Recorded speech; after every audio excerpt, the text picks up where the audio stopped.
Bonjour, donc on va essayer de se faire un petit tutoriel pour le cours d'infographie 2 en design industriel à l'école de design de l'Université de Montréal. On se fait un petit tutoriel sur SolidWorks Visualize. Donc, vous avez déjà vu cette bouteille, ou si vous ne l'avez pas déjà vu, vous allez la voir bientôt. L'idée, c'est de prendre un objet, puis on va essayer de faire le plus beau rendu possible avec ça. Donc, on va passer à travers les étapes pour bien comprendre qu'est-ce qui fait que on a un rendu qui a un peu plus de style, puis qu'est-ce qu'on peut faire avec Visualize. Bon, première chose, c'est qu'on doit préparer notre scène. Donc, ça va être important que nos matériaux soient séparés. Donc, ici, je veux pouvoir mettre une couleur séparée sur le bouchon, un matériau différent de la bouteille. Donc, ça n'a pas besoin, j'ai pas besoin de mettre les couleurs réelles que je veux sur mon objet, mais j'ai besoin d'appliquer des couleurs différentes. Ça va me simplifier un peu la vie après. Quoique, c'est toujours possible là, de s'organiser après, là, mais ça, c'est ça. Bon, j'ai un autre tutoriel qui est sur comment préparer son document pour aller dans Visualize. Ça, on l'a vu en classe. Mais on va essayer de regarder là, comment se faire un œil pour aller chercher le plus beau rendu possible. Bon, premièrement, c'est que je vais peut-être pas juste prendre ma bouteille. J'ai l'impression que je vais me faire un petit élément de décor, juste un petit podium sur lequel placer ma bouteille pour qu'elle soit assise sur quelque chose. C'est pas nécessairement requis, mais dans ce cas-ci, je pense que ça va aider. Fait que je vais juste me faire un petit cube extrudé que je vais mettre directement dans ma pièce.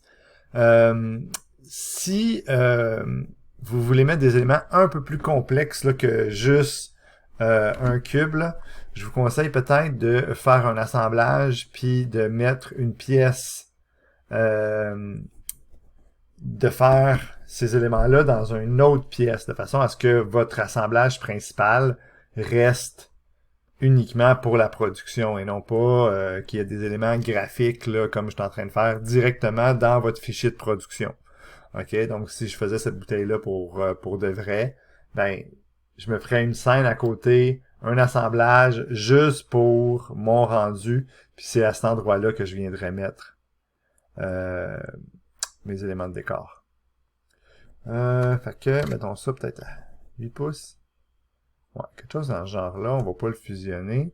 On veut que ça reste indépendant. J'ai pas, c'est juste pour le rendu, c'est pas complètement contraint, c'est pas grave. OK, puis à ça, on va aller appliquer une couleur différente là, de tout le reste. Là. Fait que je prends justement une couleur sur le côté, n'importe laquelle, je la glisse dessus. Là, j'ai juste bougé ma souris peut-être un peu vite. On glisse dessus, on attend, on sélectionne le corps pour être capable de mettre une couleur différente. OK, là, il va falloir aller transférer ça dans Visualize. Là, je n'ai pas Visualize d'activer ici, donc je vais aller dans Outils, Complément ou Add-in, je pense que vous êtes en anglais. Je vais dans Complément et je vais aller activer SolidWorks Visualize. Si vous voulez qu'il s'active au démarrage, vous cliquez ici, mais c'est quand même 18 secondes à activer, fait que je vous conseille pas nécessairement de l'activer automatiquement à chaque fois, si ce n'est que dans les périodes où vous êtes en train de faire vos rendus. Il est ouvert? Il n'est pas encore ouvert. J'imagine que c'est là qu'il va prendre des 18 secondes pour l'ouvrir. Je vais voir apparaître un nouvel onglet ici quand ça va être fait. Voilà, ici. SolidWorks Visualize vient d'apparaître. Et là, j'ai l'exportation simple. Si vous faites exportation simple, c'est super important que chaque élément ait une couleur différente parce que tous les éléments qui ont la même couleur vont être reliés dans un seul objet. Toujours mieux de faire exportation avancée. C'est un petit peu plus un peu plus safe, ça vous donne un peu plus de latitude une fois que vous êtes dans Visualize. Fait que je vais laisser Visualize démarrer, ça prend quand même un certain temps, puis on continue notre rendu. OK, donc mon modèle s'est ouvert dans Visualize. Puis bon, on est loin du résultat souhaité.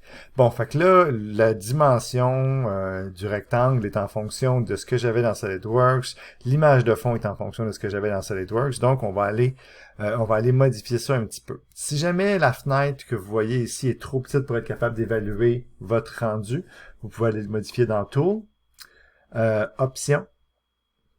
Vous allez dans 3D Viewport, et vous avez la résolution d'affichage ici.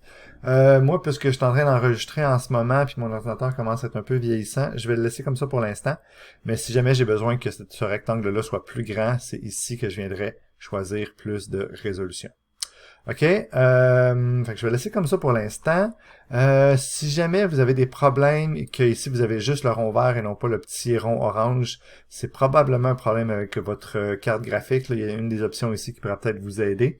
Mais sinon, bon, moi j'ai rien à faire ici, là, fait que je vais refermer ça. Bon, fait que là, OK, on a notre modèle ici, on a nos couleurs ici, on a notre environnement et nos caméras. OK? Fait que la première chose qu'on va aller faire, c'est se débarrasser de la couleur qui est dans le fond ici. Ça, la couleur qui est dans le fond ici, le petit blanc et bleu, là, c'est une image. L'image, elle est ici. 3-point fade backplate. C'est une photo que SolidWorks met derrière le rendu. OK? Dans SolidWorks, cette information-là se trouve dans cette petite œil-là. En fait, c'est ce que vous sélectionnez là, quand vous prenez une scène ici. Là, il y a des scènes qui sont prédéfinies. OK, dans SolidWorks. Quand tu sélectionnes une de ces scènes-là, ça s'en vient ici, dans scène, puis ça met scène, ici, ça met un arrière-plan softbox. OK? Fait que c'est cet environnement-là, ici, que, si je fais éditer la scène, là, il y a une image qui est chargée, qui est l'image qu'on voit derrière, ici. OK? Fait que c'est cette image-là, ici, là, arrière-plan, softbox, qui est transférée dans Visualize. Puis l'environnement, c'est celui-là ici, le 3-point beige, c'est ce qui est mis dans Visualize. Fait que si je vais dans Visualize, j'ai mon point fade backplate ici, que je vais désactiver. Je clique dessus, je le rends invisible. Là, ce que je vois derrière, OK, c'est mon 3-point fade, OK? Fait que c'est ça ici. 3-point beige, là, c'est ça ici qu'on voit. Fait que, évidemment, vous voyez, l'image est dégueulasse derrière. On peut pas laisser ça comme ça pour faire le rendu. Ça, c'est juste une image, c'est des gros carrés de lumière, OK, qui viennent juste éclairer ma scène. L'image, l'éclairage de ma scène vient vraiment de ce rectangle-là ici qu'on voit derrière et de celui-là ici. OK, en fait, ces trois-là. Fait que, ben, c'est sûr que ça, on va le laisser, mais on veut juste pas laisser cette image-là visible en arrière. Fait que ce soit cette image-là ou n'importe quelle autre image que vous prendriez dans votre bibliothèque d'environnement, OK, si vous prenez l'image puis vous la glissez derrière, il va loader l'environnement derrière, mais dites-vous que l'image qui est là est toujours à une résolution trop basse. Vous voyez là, mon image fait 900 pixels par 500 pixels, puis déjà là, l'image est dégueulasse en arrière. OK? Fait que vous pouvez en aucun cas jamais utiliser cette image-là. Cette image-là que vous voyez derrière sert à une seule chose, c'est de créer les effets de lumière sur l'objet. Vous voyez ici la ville qui est un peu bleutée, ici vient créer un reflet bleuté sur l'image. C'est ça qu'on veut. C'est ce à quoi ça sert. Ça donne vraiment l'impression, si on regarde juste la bouteille, qu'elle a été photographiée à l'extérieur. Tandis que si je prends cet environnement-là, ça va changer la couleur du blanc. Ça va changer le white balance pour donner l'impression que la bouteille a été photographiée à l'intérieur, puis qu'on voit la fenêtre ici, puis même, vous voyez, une caméra là, si je la mettais ici, là, puis j'avais un objet qui était hyper réfléchissant, je pourrais peut-être voir la caméra qui se réfléchit ici, tu sais. Fait que ça sert à créer ces réflexions-là. Tu sais, vous voyez, c'est pas la même chose que tantôt quand j'avais le ciel, on ressent vraiment la fenêtre qui est derrière nous. OK? Fait que ça ici, ces images-là, on peut les utiliser pour l'environnement, mais on peut pas les utiliser en backplate là, pour qu'on les voit derrière. C'est possible si vous achetez l'image à super haute résolution, OK? Ça sera pas du 2K, ça va être, je sais pas, 8 ou 16K, là, il y a quelque chose qui va vraiment être à haute résolution qui vous permettrait de faire une image derrière, mais habituellement, c'est jamais, ça fonctionne jamais. Fait que, qu'est-ce qu'on va faire, c'est que le background, on va pas utiliser l'environnement. Là, vous voyez, je suis dans environnement. J'ai cliqué sur mon environnement qui est actif. Donc, ici, je vois les options de mon environnement. Puis, je vais pas le laisser sur environnement. Je vais plutôt choisir une couleur unie. Puis, je vais avoir une couleur unie pour le fond. OK? Si ça fait pas votre affaire, cette couleur unie-là, c'est possible de se faire une image dans Photoshop et d'aller glisser derrière une image qui serait à assez haute résolution. Puis j'ai bien l'impression que c'est ce que je voudrais faire pour ma bouteille de Tide. On va regarder ça ensemble. OK? Fac. Allons-y. Déjà là, j'ai un environnement plus neutre là, pour être capable de travailler. La couleur, Euh, Écoute, c'est vraiment selon votre goût, là. Travailler avec une image blanche, moi j'ai toujours l'impression que l'objet ressort un peu moins, mais j'ai des collègues qui veulent tout le temps travailler comme ça, que c'est plus facile dans les présentations pour enlever le fond. C'est une façon de voir. Je trouve que ça pop, les couleurs pop bien sur quelque chose d'un peu plus foncé. Mais puis même des fois, c'est le fun d'avoir un fond coloré. On pourra regarder là, tantôt qu'est-ce que ça va donner. Mais je vais commencer avec un environnement comme celle-là. OK. Fait que là, on a setupé un peu plus là, notre image. Il y a une autre affaire qui est assez désagréable, c'est le ratio de l'image. Bon, ma bouteille est assez carrée, donc le ratio de l'image très très rectangulaire, ça peut toujours aller. Mais ça, on va régler ça dans la caméra ici. Puis l'aspect ratio, on va aller choisir ici. Fait que là, on est dans un format là, probablement 4:3 ou 2:3. Là. On va aller chercher plutôt un ratio plus 16:9, un peu plus cinéma, un peu plus large, qui me permet là, de jouer un peu plus avec ma bouteille pour organiser là, ce que je veux faire. OK, là, ma caméra, elle est verrouillée ici. Fait que je vais peut-être juste la déverrouiller parce que, justement, là, je vais être capable de bouger un peu. Tiens, si je prends contrôle, je vais être capable de juste la déplacer pour la mettre un peu off-center. Tu sais, quand c'est complètement centré, c'est peut-être pas ce qui est le plus intéressant, mais d'aller chercher juste le tiers ici, ça va me permettre d'avoir de quoi là, d'un petit peu plus intéressant là, comme composition. OK? Là, ma boîte est peut-être un peu petite, on pourra toujours la déplacer, mais l'idée, c'est que, tu sais, je pourrais faire un rendu comme ça, mais je vais y aller avec une perspective qui donne l'idée là, que ma bouteille est un peu plus majestueuse qu'elle n'est en réalité, là, avec quelque chose, une caméra là, qui est vraiment au niveau du sol. OK? Avec un 16:9, ce qui fait que ma bouteille est légèrement offset. Ça donne une composition un peu plus dynamique. Le focal length, en ce moment, est à 75, ce qui fait qu'il n'y a vraiment pas beaucoup de perspective dans mon image. On sait que l'œil humain est à 50 mm. OK? Fait que ça fait juste un peu plus de perspective. Justement, vous voyez un peu plus le rond du bouchon quand je me mets ici. Puis, si je vais encore plus loin, là, vous voyez qu'on va aller chercher. J'ai l'impression de m'éloigner, en fait, mais la caméra, elle bouge pas, c'est juste l'angle de vue qui s'ouvre, la perspective qui s'ouvre. Puis si je viens me remettre où j'étais, puis je me mets au sol, vous voyez, on voit presque plus le bouchon. C'est peut-être un peu trop dramatique pour ce que je veux faire. Mais je pense qu'à 50, on a quand même quelque chose qui peut être intéressant là, au niveau de notre bouteille. OK. Bon. OK, là, on va aller travailler un petit peu plus notre composition. Là, vous voyez, je suis en mode rendu rapide. On peut toujours aller vérifier ce que ça donne en mode shading. Là. Donc, ça vient calculer les ombres, les reflets, les ombres un peu mieux sur notre objet, puis les textures vont mieux ressortir. Fait qu'on voit, il va calculer des passes ici jusqu'à 3000. Je pourrais dire là, jusqu'à 400. C'est probablement bien suffisant pour que il arrête de calculer quand il est rendu à 400, là, parce que je vais quand même bien voir mon modèle. Là. Il n'y a pas besoin de monter jusqu'à 3000 parce que ça va juste ralentir mon ordinateur là, pendant ce temps-là. OK? Bon, fait que là, on a quelque chose là déjà qui nous permet de commencer à travailler là, sur notre matière, sur notre image. Donc, qu'est-ce qu'on va faire? C'est qu'on va aller placer des matériaux. Il n'y a pas grand-chose à placer sur cette image-là. On va aller chercher un plastique orangé, là, couleur Tide. Puis on va regarder un peu comment on peut travailler ça. Fait que là, ici, dans mes trois matériaux, j'en ai trois, donc le blanc, le vert et le jaune.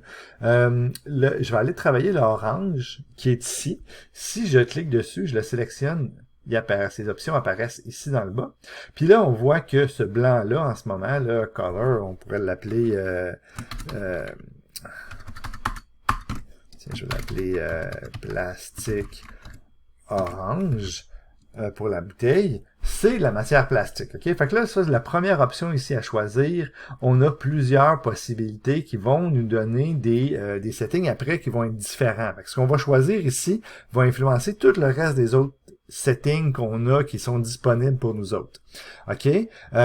Exemple, si on y va avec Basic, ben là, c'est juste choisir une couleur qui va être une couleur très très mate, puis t'as à peu près aucune option, là, si je me rappelle bien. Tu sais, Basic, t'as Ah non, tu as quand même la possibilité d'aller mettre un peu de roughness puis du métallique. OK. Fait que, mais nous autres, on va aller chercher quelque chose entre plastique puis métal, exemple, tu sais. Tu as métal ici, puis j'avais plastique qui est ici. OK, la différence va être surtout que si tu choisis métal, habituellement, les réflexions sur le métal sont de la couleur de la lumière qui est autour. Okay? La lumière est très, très blanche. Puis, mettons, si je fais quelque chose de métallique bleu, que je laisse recalculer, les hautes lumières, ici, vous voyez là, ben en fait, ici, ils viennent se teinter de la couleur du métal. Okay? C'est comme si ça allait chercher la peinture, puis la lumière, ici, devient bleutée. Okay? Ça, c'est ce qui va nous donner l'effet métallique. Si je vais la même chose, mais je vais chercher l'effet plastique, en plastique, la lumière ici devrait être beaucoup plus blanche. OK? On est moins un travail de surface avec un vernis. On est plus tu sais, la lumière est réfléchie plus en surface, puis le blanc ne vient pas se teinter de la couleur de l'objet. Tu sais. Fait que vous voyez, chaque élément qu'on va choisir ici va influencer nos autres options. Émissive, comme le nom le dit, c'est que ça produirait de la lumière. OK? Fait que si j'ai un abat-jour à faire quelque part, si j'ai une diode à faire en quelque part, puis je la mets émissive, ben là, elle va créer de la lumière. Fait que là, il va se mettre à recalculer tout ça. Puis ça va devenir une grosse plage de lumière, là, une couleur, probablement une espèce de beige comme ça, là, qui va prendre tout l'espace. Vous voyez? Puis ça produit de la lumière. Fait que si je fermais mon environnement, OK? Fait que si je vais dans l'environnement, l'intensité lumineuse, je la mettais à 0, on verrait que ma bouteille, elle produit de l'éclairage. OK? Fait que vous voyez, la bouteille, elle éclaire le sol. Fait que ça, c'est couleur émissive. On va remettre mon brightness à 1 pour mon environnement. Puis, on va aller enlever ça, cette émissive-là, parce que nous, ce qu'on veut, c'est du plastique. OK. Fait que en plastique, les réflexions vont être blanches, donc de la couleur de la lumière. Tantôt, j'avais dit le contraire, là, mais c'est vraiment quand c'est en plastique, c'est la couleur de la lumière. Puis quand c'est en métal, c'est la couleur de l'objet. Fait que là, nos hautes lumières vont sortir. Là, mon objet ici est noir. On va aller sélectionner le orange, le Tide, juste de mémoire, là, tiens, quelque chose de très saturé, là, orangé comme ça. Ouais, c'est pas pire ça. OK, fait que ça, je ferme ma couleur. Puis, je me rappelle pas le bouchon, il y a quelle couleur, mais en vert, c'est quand même pas si mal. OK. Bon, fait que là, qu'est-ce qu'on veut? Cette matière-là, c'est quand même pas pire. Le roughness, c'est à quel point elle est mate. OK? Donc, si je mets le roughness à 0, ça va donner une bouteille qui serait super lisse. C'est pas ça qu'on veut. OK? Si je fais ça, là, ça va devenir... Ou c'est le roughness à 0? J'espère que je me trompe pas, là. Mais c'est ça. Elle va devenir comme super lisse. Puis si j'augmente le roughness, ben, elle devrait devenir un peu plus mate. Fait que là, vous voyez ici, elle est comme là, si elle était là super lisse, réfléchissante, plutôt comme une bouteille de souvent de liquide lave-vaisselle, là, donc qui est très très très très lisse. On va aller, la bouteille de Tide est plutôt mate. Fait que je pense que à 2.25 tantôt, c'était à 0.25, c'était quand même ça semblait quand même assez intéressant parce qu'on se retrouve encore avec des réflexions parce que si je booste le roughness vraiment beaucoup, en fait, ce sont mes hautes lumières qui deviennent de plus en plus diffuses. OK, jusqu'à ce que on ne puisse presque plus les distinguer puis ça devienne presque tout uniforme. Vous voyez, si je mets ça très très haut, c'est ces hautes lumières-là qui deviennent de plus en plus diffuses jusqu'à être presque plus perceptible. OK? Là, on est dans quelque chose qui est vraiment extrêmement bas. Puis là, ben, vous voyez que le nombre de passes est un petit peu plus long à calculer. On est dans quelque chose de trop bas, là. Tu sais, j'ai plus de haute lumière, là, rien. Fait qu'on va aller, là, je pense que de base à 0.25, qui était quand même vraiment bien.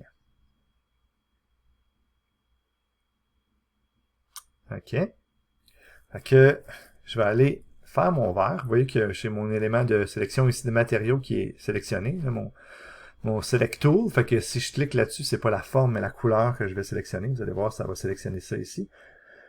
Quand je clique dessus, et je vais changer ça pour, justement, lui, on va aller chercher un roughness beaucoup plus bas. Presque à 0. Puis on va aller sélectionner une couleur légèrement plus foncée. Donc de gauche à droite, ici, c'est la saturation. De haut en bas, c'est la luminosité. Fait que je vais aller quelque chose de plus saturé, mais moins lumineux. Je clique ici. La couleur va changer. C'est un peu plus intéressant. Je ferme ça. Bon.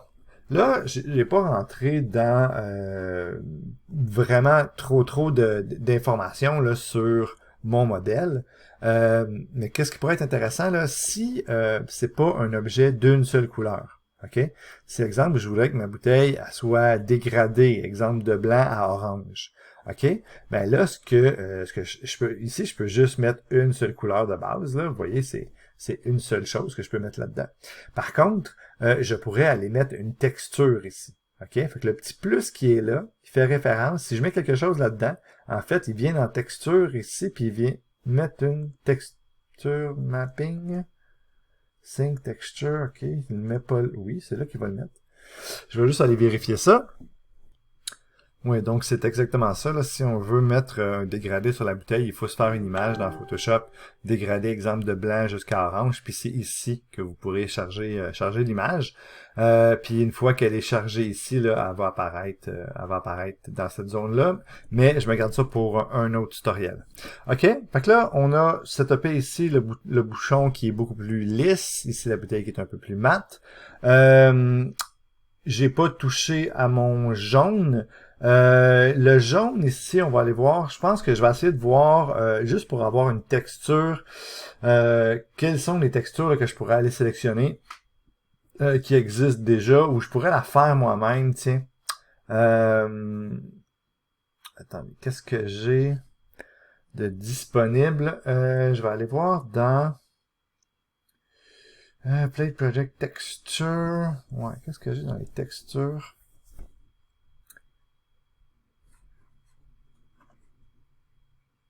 OK. Donc, j'ai une série de textures ici. J'ai des tiles. OK.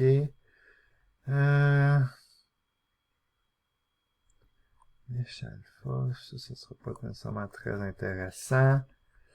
Un petit fini carbone, c'est un peu intense pour ça. Ouais, non, il n'y a pas vraiment rien d'intéressant dans cette suite-là.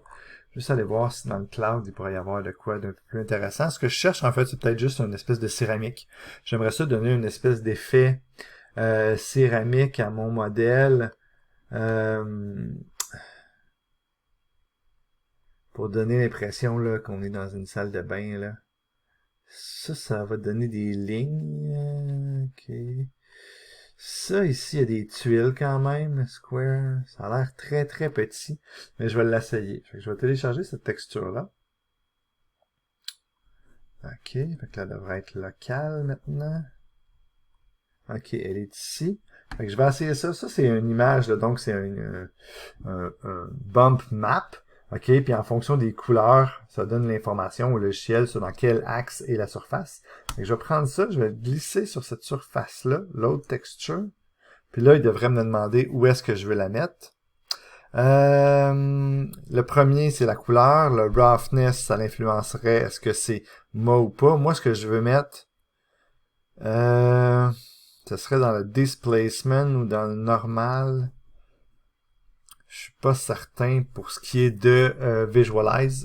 Comme je vous disais, je travaille beaucoup dans Keyshot. Puis dans Keyshot, ça serait Bump. Displacement aussi. Je vais essayer de vérifier dans le normal parce que ça ferait aussi du sens. Donc je vais le loader dans le normal.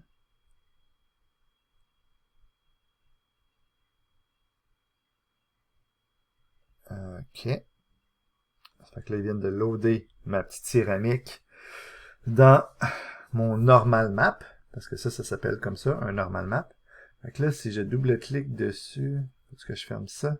Fait que vous voyez, ma texture a été loadée. Puis là, on devrait la voir apparaître ici, au niveau de mes normales.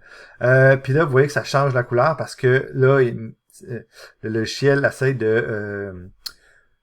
de me donner l'impression, en fait, qu'il y a des différentes surfaces. Donc ça, ici, ça vient refléter ce qui se passe plus bas. Fait que là, la hauteur, le dip est peut-être un peu trop intense. Fait que là, mettons, si je faisais à 0.1, ça va peut-être donner l'impression là, que c'est un petit peu moins en angle. Ça va peut-être être un peu plus intéressant. OK. Puis là, l'affaire, c'est que le coulis est de la même couleur que tout le reste.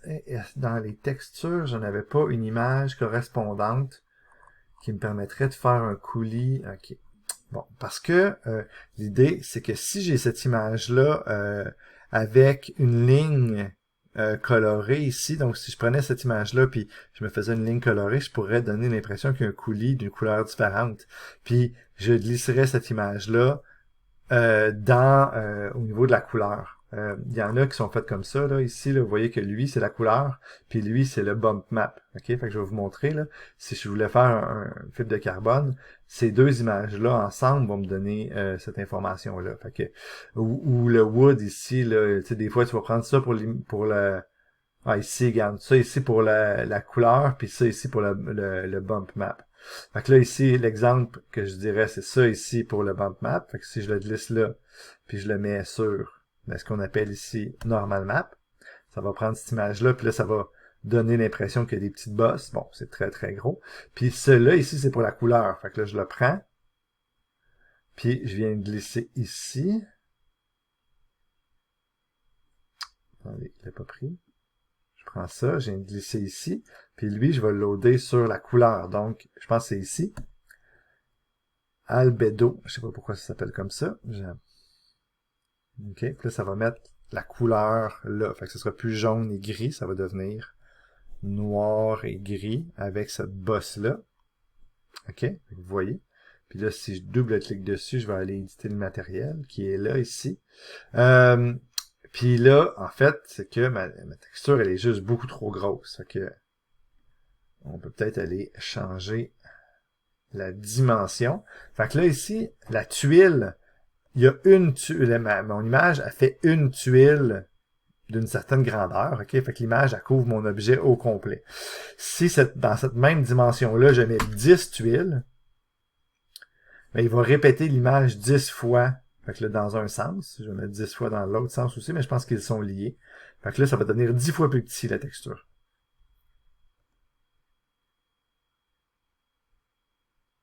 Là, on devrait quand même commencer à sentir l'espèce d'effet fibre de carbone. OK? Bon, là, le edge marche pas très bien, là, parce que c'est trop dur comme edge. Puis même une fibre de carbone, là, je pense qu'on pourrait aller genre à 20 tuiles.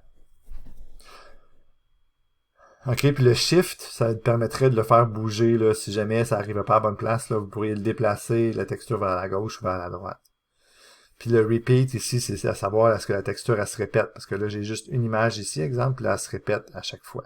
OK? Fait que là, c'est ça, c'est un peu l'idée là, de comment on fait pour modifier les couleurs de base. Là, ben, en chargeant les textures, ça permet là, justement d'aller changer là, le modèle de base. OK? Fait que même chose, si on veut mettre un bois, ça va fonctionner de la même façon. Je sais juste pas s'il y en a s'il y en a, il y a Basic Wood ici. Je vais juste aller voir dans le texture. Model Plate Projects Texture. On va aller dans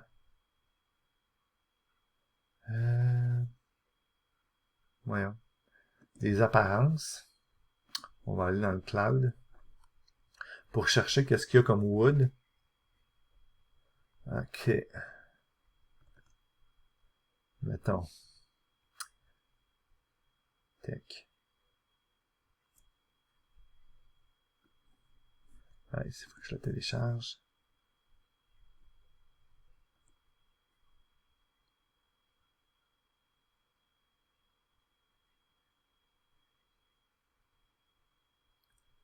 OK, fait que là, si je prends l'apparence, puis je viens de glisser ici, ça va remplacer mon espèce d'apparence de fibre de carbone par celle-là. Puis, si je double-clique dessus. OK, fait que là, si je vais dans texture, on voit qu'il y a une texture de bois qui, je peux l'afficher plus gros, non? qui est, vous voyez, les espèces de rayons qu'on voit. Fait que c'est une image qui est mappée là. Si on recule un peu, on va peut-être mieux le voir. On va faire ça un peu plus vite. OK, fait que c'est une image qui est mappée là, puis c'est la même image qui est mappée partout. OK? Fait que vous voyez, c'est la même image qui est partout. Fait que, bon, ça peut être réaliste dans un sens. Si vous voulez avoir quelque chose de peu plus réaliste dans les deux sens, ben, va falloir que dans SolidWorks, va falloir que vous appliquiez une couleur différente à toutes les faces pour pouvoir appliquer une image différente sur toutes les faces. OK? Fait que pour faire du bois, c'est un peu plus compliqué. Là. Il faut probablement que les rainures de bois matchent dans tous les sens ou que ce soit placé pour qu'on s'en aperçoive pas trop. OK? Fait que ça, c'est fait. Et c'est aussi en collaboration avec, vous voyez qu'il y a une texture. C'est pas juste la couleur. Vous voyez qu'il y a vraiment une texture dans le bois. On le voit aussi ici. Là, on voit vraiment la texture. Fait que cette texture-là vient du mapping ici. Là. Fait que si j'enlève le Enable Texture, vous voyez que là, c'est juste l'image. Ça, c'est juste l'image. Enable Texture, vous voyez que la texture de bois qui apparaît. Si j'enlève la couleur, on peut avoir juste la texture. OK? Fait que c'est aussi possible de donner l'impression d'un bois qui est peint.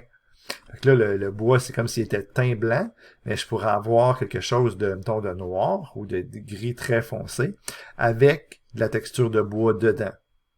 OK? Parce que j'utilise la texture de bois ici, le normal map, mais j'utilise pas la couleur de bois.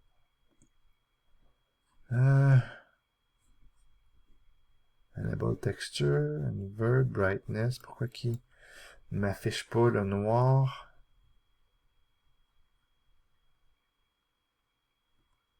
Ah, ok, ouais, non, c'est ça. Ouais, c'est pas là qu'il faut le mettre, c'est pas la teinte. C'est vraiment comme un vernis qu'on viendrait le mettre. C'est dans Général ici. La couleur, elle est ici. Fait que là, c'est ici qu'on pourrait dire qu'on veut un gris très foncé avec juste de la texture de bois. OK? Fait que ça pourrait peut-être donner un effet pas pire pour mon rendu. Je pense que ça va être assez subtil. Puis ça pourrait quand même donner quelque chose de le fun. OK, fait que vous placez vos textures, là, on commence à voir un peu le genre. Là, il y a quelque chose qui me dérange là-dedans, c'est que le edge ici est beaucoup trop fort. Fait que ça, je peux sélectionner mon objet, mais il faut aller le prendre dans les matériaux, dans mes objets ici. Puis là, j'ai ma boîte. Puis là, je vois, j'ai un corner radius et je peux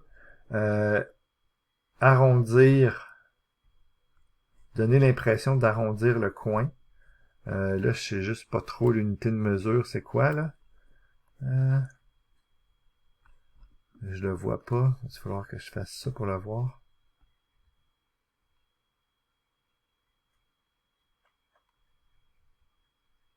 Corner Radius à 20, je vois absolument pas ce que ça a donné.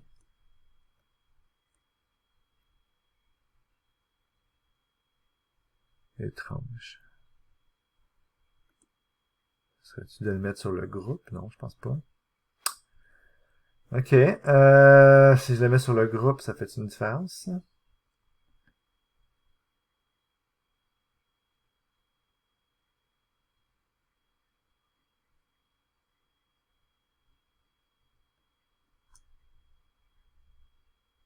Ok, je me serais attendu ici à voir apparaître un arrondi. C'est pas le cas. Si...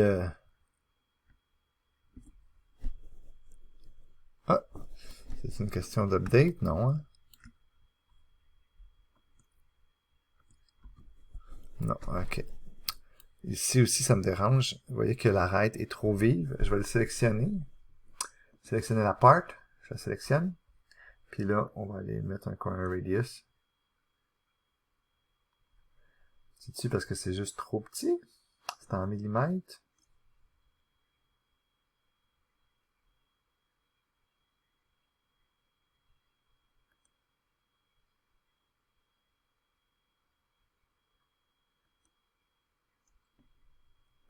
Ben là.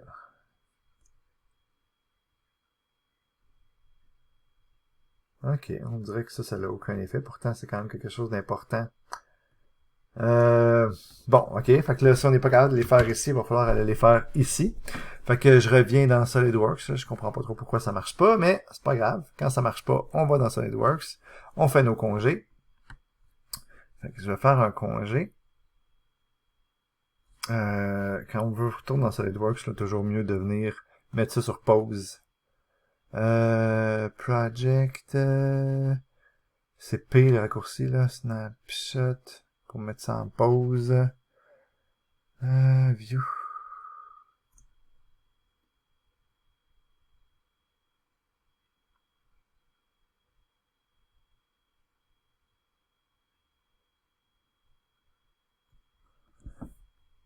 C'est plus sur P. Non. Pause rendering, ok. Fait que view ici, pause rendering. Fait que là, je l'ai mis à pause. Fait que ça va libérer quand même beaucoup de capacité à mon ordi. Fait que là, j'allais faire un congé de, je sais pas, 30 millièmes peut-être. Ici. C'est un peu fort. 10 millièmes. Puis ici aussi. Fait que ça va quand même aider beaucoup au réalisme de ma scène. Je vais en faire un aussi sur la bouteille. Ici.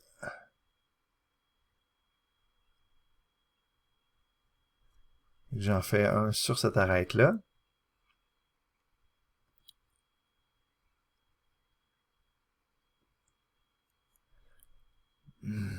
J'arrive pas à prendre la bonne affaire. Ça ici. OK. Juste pour être capable d'avoir un petit highlight qui va passer là. Puis, tant qu'à être là, on va en mettre aussi sur ça. Parce que c'est un petit peu trop... le cube jaune est un petit peu trop cubique, on va dire. OK. Fait que je sélectionne la face, puis je vais me mettre à peut-être à point 1, genre. Ouais, point 1. C'est que je prends ça, ça. Et ça. Et puis ça et ça. Là, il y en a partout. OK.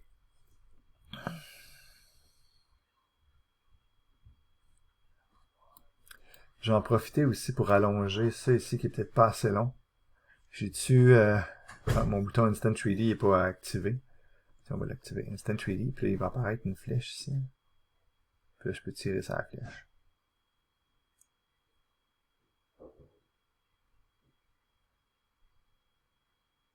Tiens, on va juste étirer ça un peu. Et là, je vais aller dans SolidWorks Visualize.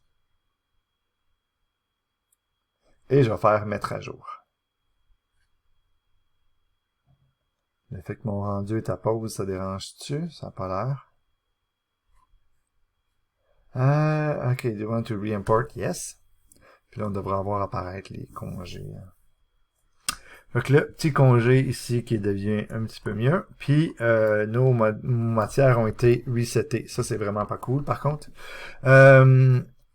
Fait que on va aller remettre nos... Ah, ok, les matériaux sont encore là, par contre. Ils ont juste été remplacés. Fait que je peux reprendre mon orange, puis je peux le glisser sur mon modèle. Je peux reprendre mon vert, puis le glisser sur mon modèle. Puis là, qu'est-ce que j'avais fait? Un satin finish. C'était dessus pour... Ouais, lui. On pourrait aller le glisser là, puis la texture était peut-être un peu trop grosse. Là, on pourrait aller réduire un peu la grosseur de la texture de bois. Qui était ici, le brightness, on s'en descend ici, le tile qui est à 1, si je le mets à 2, ça va être un petit peu plus petit. Ah ouais, mais là, elle va se répéter 2 fois. Ah non, ça marche pas. Je peux pas répéter ma texture de bois 2 fois, là. Ça va être, ça va faire un peu étrange. Ouais, bon, ça va être ça pour... c'est peut-être pas la meilleure texture à venir mettre là-dessus d'abord. C'est pas la meilleure texture. Tiens, on va peut-être l'essayer d'une couleur unie. Ouais. Ouais, ça va être... On va faire un rendu très, très, très uni, je pense. OK, fait que je l'essaye juste de même. OK, bon, fait que là, mes matériaux sont corrects, ma base elle me semble correcte pour l'instant. Là, au niveau de l'éclairage, OK, qu'est-ce qui va être important pour mon éclairage? Ben, ça va être beaucoup est-ce que je vois comme il faut mon objet, OK? Tu sais, ça, c'est assez important, là, est-ce qu'on voit tous les détails? Dans ce cas-ci, c'est le cas. Est-ce que mon image se détache bien du fond? Puis ici, là, je trouve que la haute lumière, ici, là, fait quand même quelque chose de super intéressant. Fait que mon environnement retail store, ici, me donne quand même quelque chose de vraiment bien, là, OK? Parce qu'on a des hautes lumières qui viennent décoller mon objet. Qui donne vraiment de quoi d'intéressant. Fait que là, dans ma scène, là, qu'est-ce qui éclaire ça? Il y a cet environnement-là ici, puis il y a aussi ces lumières-là. Est-ce qu'ils sont actives? Ils sont pas actives. Ils sont pas actives, ils sont pas actives. OK, bon. Fait que, parce que dans SolidWorks, j'ai 3 lumières, directionnelles 1, 2, 3. Fait qu'ils apparaissent dans Visualize. Ils sont là, ici, mes lumières. OK, directionnelles 1, 2, 3. Ils apparaissent dans Visualize, mais sont désactivés.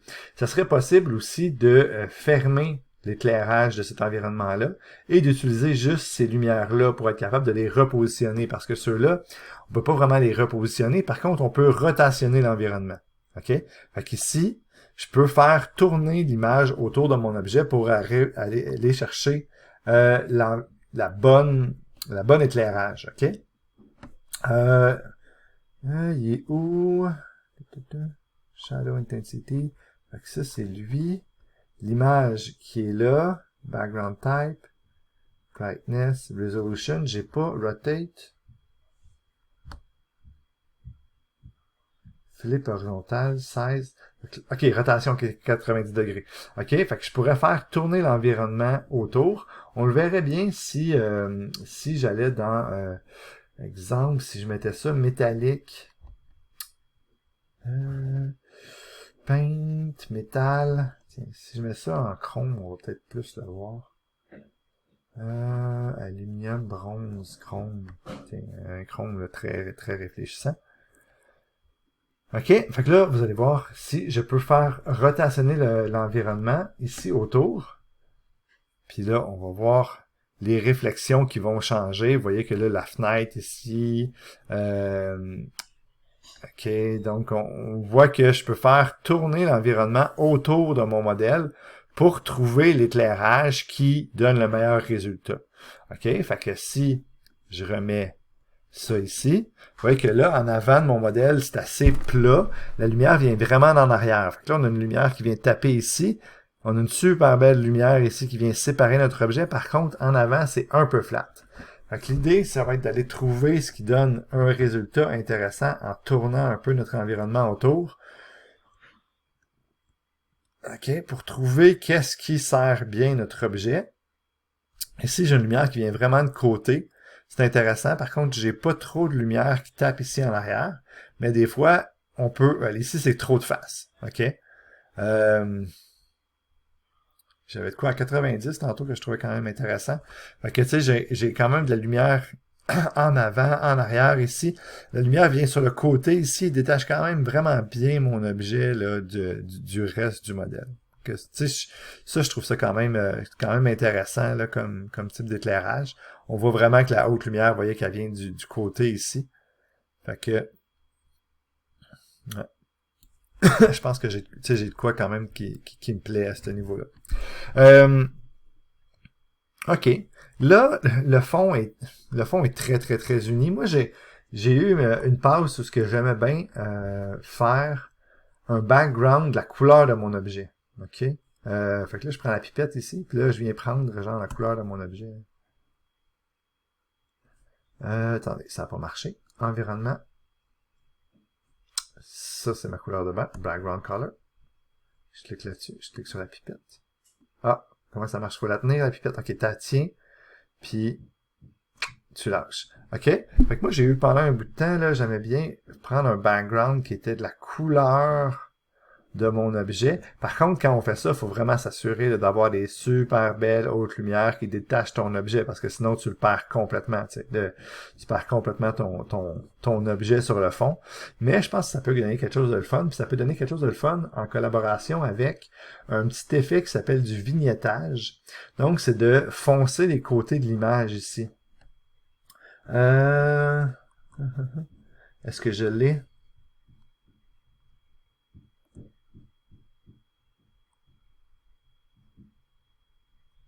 Ah, vignette, ici. Fait que là, on peut ajouter de la post-production, puis du vignettage, OK? Oh, ça met pas de vignettage sur le background.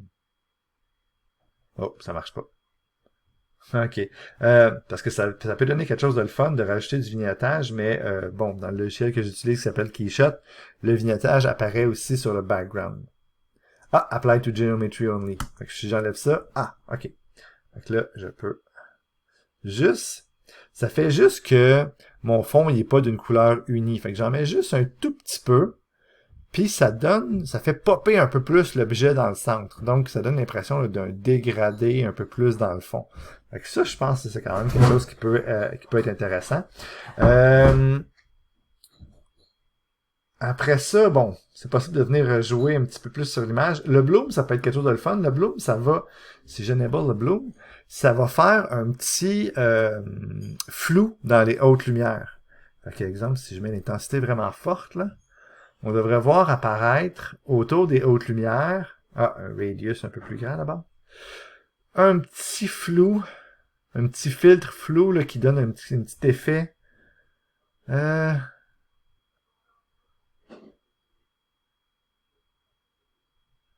C'est parce que j'ai pas assez de haute lumière. Le threshold est à quel endroit, avec quelle force, à partir de quelle force il va mettre l'effet ou il le mettra pas. Ah, probablement qu'il faut que je me mette en rendu complet, là.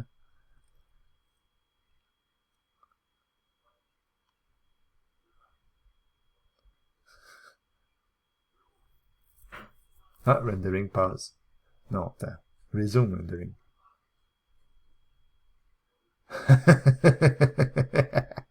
Fait que ça, c'est l'effet Bloom quand il est vraiment trop fort. C'est quand même pas pire. C'est quand même pas pire. OK, fait que ça, ici, le radius est trop grand, un demi-pouce de radius, là, vous voyez. Fait que là, le radius, vous voyez que c'est la grosseur ici, là, du flou.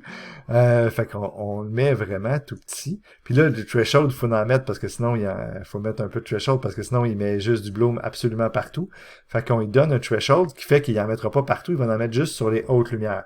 Puis plus le threshold est haut, plus ça va être sur les hautes lumières qui sont vraiment très très fortes. OK, puis là, l'intensité, on va diminuer ça. Il faut que ce soit à peine perceptible. OK? Que ce soit là, vraiment à peine perceptible. Il y a juste dans les hautes lumières là, qu'on voit apparaître un tout petit peu d'effet. Vous voyez ici, là, le orange là, devient juste un petit peu dégagé. Ça, le bloom peut donner cet effet-là qui est quand même intéressant, là. Mais vous voyez ici aussi, on le voit, là, le petit bloom, l'effet, là, qu'il faut qu'il soit très, très, très subtil. Sinon, ça va faire un peu cheesy. Toons, c'est un effet où il va aller rajouter un contour noir là, à vos objets, qui vont donner un peu un effet d'illustration que j'ai jamais vraiment exploré. Color Filter permettrait de changer la balance de blanc, ce qu'on va pas faire. OK. On peut corriger avec Transform ici, on peut corriger la perspective. On va pas faire ça non plus. Ouais. Fait que là, on a quand même quelque chose qui est intéressant au niveau du rendu. Au niveau de la couleur de fond, je suis peut-être pas certain là, de le faire comme ça en orange. C'est sûr que si tu veux faire un rendu publicitaire, ça peut être quand même intéressant parce que là, t'es capable de mettre un logo, puis t'as vraiment quelque chose qui tout très très très uniforme.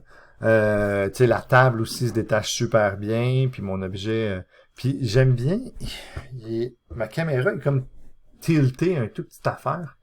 Puis j'aime bien ce que ça donne, là, dans le sens où l'idée, c'est un peu croche, ça fait légèrement une composition en triangle. J'imagine que ma caméra doit avoir juste un peu croche du twist. Ah, tu vois, elle est à 0. OK, c'est juste la perspective, parce que ça aussi, ça pourrait donner un tout petit twist, là, ça pourrait donner un effet, hop, un tout petit twist, mettons à 2%, là. Ça pourrait dynamiser un petit peu ma composition en triangle. Ouais.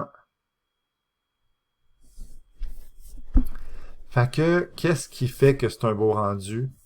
Mon objet est visible, il est éclairé de partout. Mon éclairage est recherché, donc je me suis organisé pour avoir une belle ligne ici qui détache mon objet du fond, qui détache ici du fond. J'ai travaillé des textures différentes, puis je me suis fait une belle petite composition qui est loin de l'image de base, ok, puis qui permet de vendre un peu mon objet. Fait que c'est ça l'objectif un peu. Je vais locker ma caméra pour être capable de sauvegarder ça. Puis ce qui me resterait à faire, là, évidemment, ce serait de peut-être venir mettre mon étiquette ici. Je sais juste pas si j'ai une étiquette de près. Je vais regarder ça. Ok, fait que j'ai pas une étiquette qui va là spécifiquement, mais j'ai un logo Tide comme ça. Fait que là, c'est sûr que le plus simple, ce serait vraiment d'avoir une étiquette qui fit là exactement. Fait que le plus simple, là, ce serait d'aller dans SolidWorks, de mettre ça comme ça, ok, puis d'exporter cette forme-là. Ok, il y a plusieurs façons de le faire. La façon la plus legit, là, ça serait de se faire un dessin technique de tout ça en vue de côté, puis d'aller chercher la ligne exacte là, de ça. Fait que je vais prendre ma bouteille qui est ici. Je vais aller appliquer une couleur différente sur l'étiquette. Fait que l'important, c'est de juste d'appliquer une couleur. Fait que je vais aller dans semi-brillant. Puis je vais prendre, tiens, rouge. Puis je vais le glisser ici. Puis je vais le glisser juste sur la face. Comme ça. Puis là, il manque ici ce petit bout-là. Je vais clic droit, copier la couleur. Clic droit, coller la couleur sur la face. Fait que là, j'ai juste la face maintenant qui est d'une couleur séparée. Je vais retourner dans Visualize, je vais faire mettre à jour. Retourner ici, il va me dire que mon modèle a changé. Est-ce que je veux le mettre à jour? Je fais oui. OK. Tout reste pareil. Mes couleurs ont été remises. Puis là, il y a cette couleur-là ici dans laquelle on pourrait venir glisser notre étiquette. OK. Je vais créer plus. Je vais créer une nouvelle étiquette, un décal, à partir d'une image. Je vais aller chercher mon logo Tide. OK, fait que c'est Tide Logo.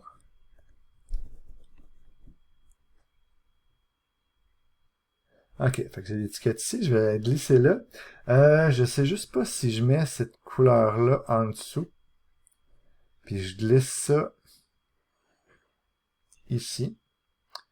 Et va-t-il l'appliquer juste sur le temps qu'il rafraîchisse l'image, là? Tiens, je vais aller en mode preview pour être capable de voir. Puis si je grossis avec le petit jaune ici, ah, c'est ça, vous voyez qu'il dépasse pas de la forme parce qu'il met vraiment sur l'objet. Moi, c'est ça que je voulais faire ici. Puis là, je peux le déplacer pour aller chercher le logo que je veux ici. Fait que voilà, c'est l'effet que je recherchais. Nice. Fait que là, le petit logo de Tide, il y a du petit bloom dessus. C'est peut-être un peu trop fort. Fait que ça, c'était dans caméra. Dans Advanced Filter, plutôt. Puis j'avais le Bloom Effect. Enable Bloom. Ok, ma caméra, elle est verrouillée. Fait que ma caméra, je vais aller déverrouiller. Filter, Bloom Effect. Intensité 90. Point 94, c'est peut-être un peu beaucoup. 0.7. Puis si je baisse le threshold ou si je monte le threshold ici, peut-être que le logo ne serait plus inclus. Mais que ça va être juste être la haute lumière ici. Là. Ça va être un peu mieux comme ça. Fait que là, vous voyez que c'est encore une autre façon là, de pousser le rendu là, avec une étiquette. J'espère que cette heure-là de tutoriel vous a aidé à mieux comprendre comment avancer pour préparer des rendus là, qui sont un peu plus intéressants. Puis comprendre qu'est-ce qui peut réussir à faire quelque chose de bon là, dans vos rendus. Fait que tout ce qui me resterait à faire ici, c'est vraiment juste de peser sur Render. Mais avant de lancer votre rendu, j'allais l'oublier, ça va être bien important de sauvegarder votre travail avant de lancer votre rendu. Parce que s'il y a un endroit où ça peut planter, c'est vraiment quand vous allez lancer votre rendu. Je réédite mon vidéo. Si vous regardez l'heure, vous voyez que je suis en train de rééditer mon vidéo parce que j'avais oublié de sauvegarder. J'ai pesé sur Render et ça a planté. Par contre, Visualize avait sauvegardé ma scène. Donc, c'est bien, il l'avait sauvegardé lui-même, mais vous faites Save As, vous sauvegardez votre document pour être capable de vous assurer d'être capable de le retrouver si ça plante. Vous vous assurez aussi que vos caméras sont verrouillées quand vous sauver de façon à ce que vous soyez capable de relancer toujours les mêmes rendus avec une petite modification, mais que la caméra n'ait pas bougé. Donc voilà, à partir de là, on va pouvoir lancer notre rendu. Ça va se trouver ici. Là, je me suis rendu compte que pour certaines personnes, quand les gens lancent leur rendu, le logiciel, il fait une partie de l'image en premier, ou il sépare l'image en deux, puis il fait une partie de l'image en premier, au complet, avant de faire la deuxième image. OK? Je vais faire cancel, il faudrait peut-être ajuster ça. Donc, Tool, Options. Vous allez dans 3D Viewport, je crois. Tiling Strategy. Tiling Strategy, il est probablement par Conservative. Mais ce que ça fait, c'est qu'il travaille sur toute une image au complet avant de commencer à travailler sur l'autre. Qu'est-ce qui est le fun avec le logiciel de rendu, c'est que s'il fait l'image au complet, quand même, vous y avez dit 800 passes. S'il est rendu à 500 passes, puis c'est beau, vous pouvez arrêter le rendu et sauvegarder l'image. Fait qu'on va essayer de faire un disable, OK? Comme ça, il va faire l'image au complet dans le rendu, puis c'est ça. Au moment qu'on trouve que l'image est belle ou qu'on n'a plus de temps, faut qu'on remette le travail, ben on peut arrêter le rendu puis le sauvegarder. Bon, là, moi, je me suis sauvegardé un setting pour mon modèle. On va regarder ça. Si je fais Next, c'est en JPEG. Fait que vous changez PNG pour JPEG. La résolution 2500 pixels dans la section la plus large de l'image, 2500. Puis avec le Lock Aspect Ratio pour qu'il ajuste l'autre chiffre automatiquement. Vous faites Next. On veut travailler en Accurate et non pas en Preview. Après ça, ici, on a deux choix, Time Limit ou Quality. Fait que ça peut être intéressant. Time Limit, tu peux dire, mettons, j'ai 4 images à faire, je lui donne 1 heure par image. Fait que je sais que ça va prendre 4 heures au total, puis mes images vont être rendues. Fait que ça peut être une belle façon. Ou sinon, tu dis Quality, tu lui donnes un nombre de passes. 500, 800 peut-être, c'est un bon ordi. Allez pas au-dessus de ça, là. Si vous tapez, si vous rentrez ça dans le 2000, là, vous allez l'avoir pour la semaine. Fait que 500, d'après moi ici, ça va être très beau. On va faire Next. Vous donnez un nom à votre image, vous la sauvegardez à un endroit qui fait du sens, et vous faites Render.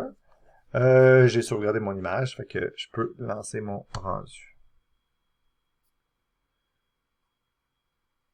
Bon, fait que là, ça a planté souvent. On va espérer que ça marche bien. Ha! OK, ça a planté encore. Ça fait 2 fois qu'il plante avec mon tiling disable. Je sais pas si c'est ça le problème ou si à date, ça a toujours planté quand j'étais en train d'enregistrer. Donc voilà, j'ai trouvé le petit problème qui l'a fait planter. J'ai relancé mon rendu. Et puis là, vous voyez qu'il est en train de faire le rendu complet. Il est pas en train de faire juste la moitié. Là. Il est pas en tile comme j'expliquais tout à l'heure. Donc le fait qu'il fasse l'image au complet d'un coup me permet d'arriver avec 163 passes sur 500. Je regarde mon image. Je peux l'afficher ici en pleine grandeur. Je regarde mon image, puis je trouve que le fini est quand même très bien. Il y a encore un peu de grain, mais ça me plaît, ça va bien, ça a pris 14 minutes, puis c'est parfait. Donc, je peux mettre à pause, fait que là, ici, il est déjà à pause, je pourrais le relancer ici, mais juste ici, je peux sauvegarder l'image. Fait qu'en faisant ça ici, l'image a été sauvegardée. On peut cliquer ici pour ouvrir l'image, puis donc, j'ai mon image qui a été sauvegardée. Fait que j'ai pas besoin d'attendre les 500 passes. Là. Fait que si ça prend 1h30 à faire le rendu, j'ai pas besoin d'attendre jusque-là. Je peux directement sauvegarder l'image, même si le rendu n'était pas terminé. Fait que voilà, j'arrête ça. Sinon, cancel the rendering, yes. Ce qui avait planté dans mon cas, quand ça a planté, je suis allé vérifier quelques petits trucs. Dans Tools, ici, dans Options, 3D Viewport, j'étais en GPU, donc c'était ma carte graphique qui faisait le rendu de l'image. Puis ça marchait pas, ça plantait tout le temps, jusqu'à ce que je dise que ça va être mon CPU qui va le faire. Le CPU, c'est le moteur de calcul de mon ordinateur et non pas la carte graphique, le CPU. C'est sûr que là, pendant ce temps-là, mon ordinateur est inutilisable parce que ça utilise vraiment toute la puissance de l'ordinateur. Mais c'est le CPU qui a fait la job, ça a bien fonctionné. Fait que si jamais vous avez un problème un peu comme ça, vous pouvez toujours essayer de travailler avec le CPU au lieu du GPU. Fait que je vous laisse avec ça. J'espère que ça va vous aider. Merci, bye.